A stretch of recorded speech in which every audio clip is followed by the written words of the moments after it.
વિસ્તારમાં જોવા મળે. આને કહેવાય તોરણ દરવાજો. એટલે તોરણથી પથ્થરમાં ડિઝાઇન કરેલી છે. અનેક પ્રકારના તોરણની ડિઝાઇન છે 1000 વર્ષ જૂની.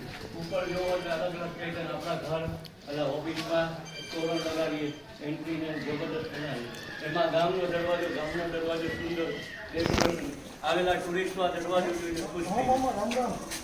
આજકાલ લુખવા ગુંડાઓ આપણા ગામમાં ઘરી જાય, સોસાયટીમાં ઘરી જાય અને બી જાય. આપણે એવું નહોતું. રાજાશાહીમાં સિક્યુરિટી પબ્લિકની જબરદસ્ત હતી. પબ્લિક સવારે અહીંથી ખેતીવાડીમાં જાય, ગામમાં કામે જાય, કામ કરી અને અંધારું થાય એની પેલા દરવાજામાં ઘરી જાય, રાતે અંદર સૂઈ જાય. 100 ફૂટની ઊંચી દિવાલ પબ્લિકની સિક્યુરિટીમાં. એને આપણે કિલો કહીએ. ગામની પડતી દિવાલ 5 કિલોમીટર, 8 કિલોમીટર, 10 કિલોમીટર. અને ગામનો મેન રોડ. એટલે કોઈ દુશ્મન પણ ગામની અંદર ઘરે નહીં, એટલે દિવાલો રાખેલી. કોઈ દુખાવો ગુંડાઓ ઘરે નહીં. એટલા માટે એ જમાનામાં યાત્રી આવે, જૈન લોકો વધારે આવતા.